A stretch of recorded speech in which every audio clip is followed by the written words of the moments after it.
is Mama Teresa and welcome to my YouTube channel.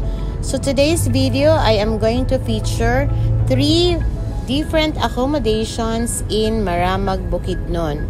So tamang-tama, it's Kaamulan season now. So if you are planning to visit Bukidnon and hindi ka pa nakapag-book ng accommodations, especially now na fully booked na yung mga Malaybalay and Valencia, you have an option to go to Maramag because that's only 1 hour and 30 minutes away from Malaybalay City.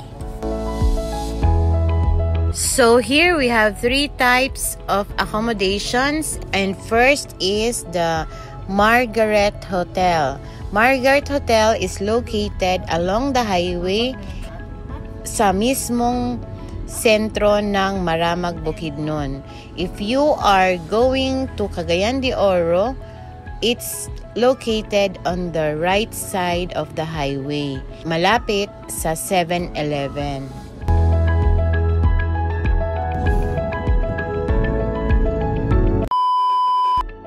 So this is our room here in Margaret Hotel. We paid 1,300 for this room, and this is only good for 2 persons. Although 4 kami, hindi na kami humingi ng extra bed para hindi na kami magbayad, and ang ginawa na lang namin, nagsiksika na lang kami dito sa bed cause kailangan lang naman namin ng merong matulugan dahil maaga pa kami kinabukasan. Malaki yung room and 1,300 pesos with free breakfast, good for 2. I like it here kasi very clean and napakabango ng rooms nila.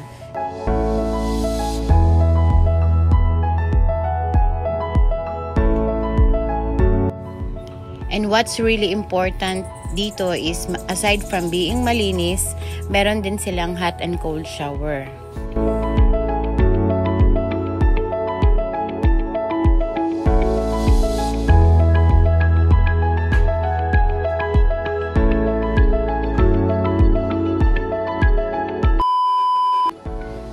Okay, next is dito naman tayo sa Maramag Budget Hotel.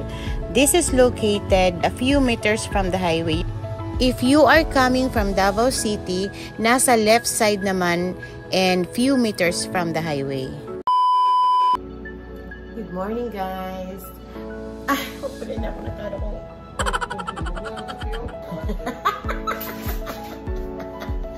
Good morning, guys. So welcome to my YouTube channel.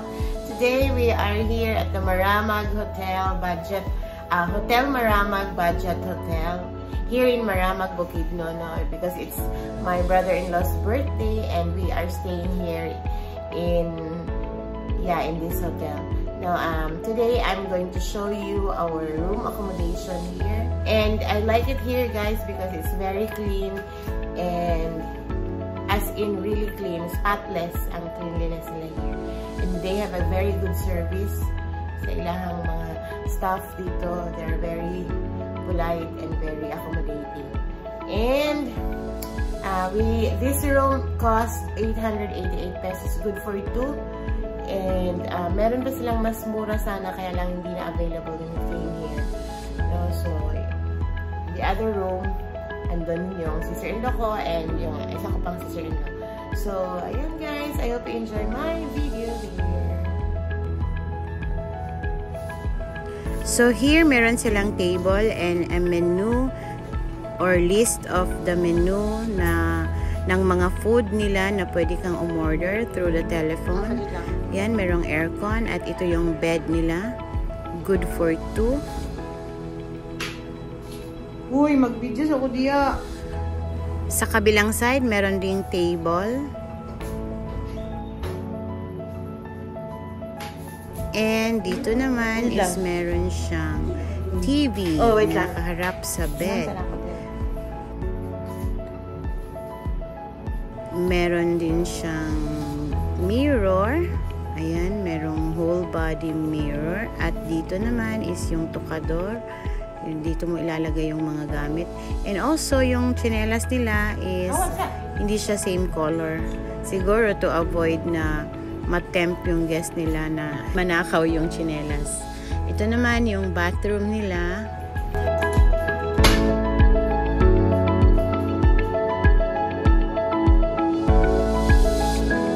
Meron ding mirror, may hot and cold shower, at malinis talaga dito. This is the view naman sa outside ng room namin. Ano sa oras si Manong nag... sila. Ay, okay na. Sila din. Okay guys. So mag-breakfast na guys. So dili libre ang breakfast din here. Dili libre ang breakfast. Mag-breakfast na. Murag kalibang kailangan ko malibang ulit.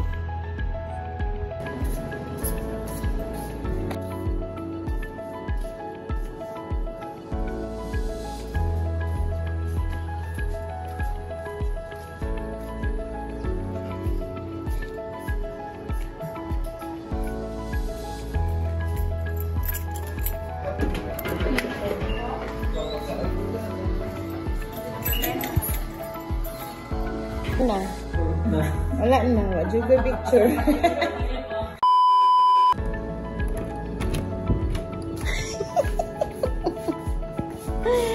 Hi guys!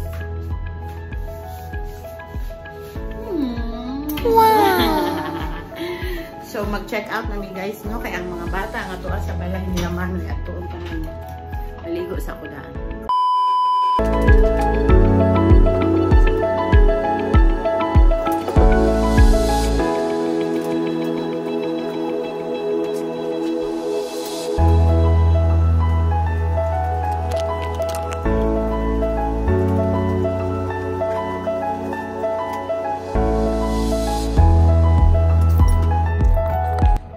So guys, checking out na ito din ako ang yabi.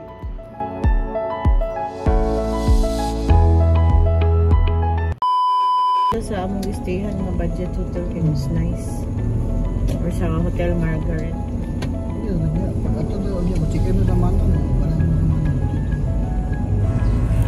So we are now on our third accommodation. This is Villa Alejandra Pension. Located just along the highway of Maramag town proper. Also on the left side if you are coming from Davao City.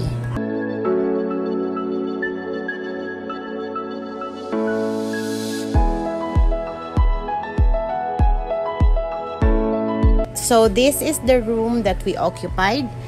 It's worth 700 pesos, good for 2. Meron din silang TV, may table na maliit, with aircon,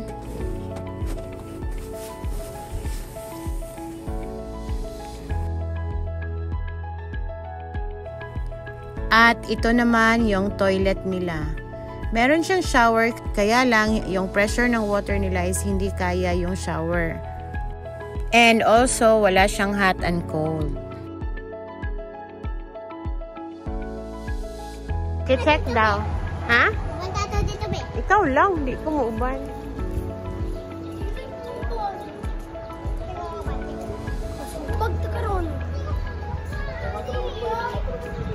So that would be all for the 3 accommodations here in Maramag City. Thank you for watching. Bye!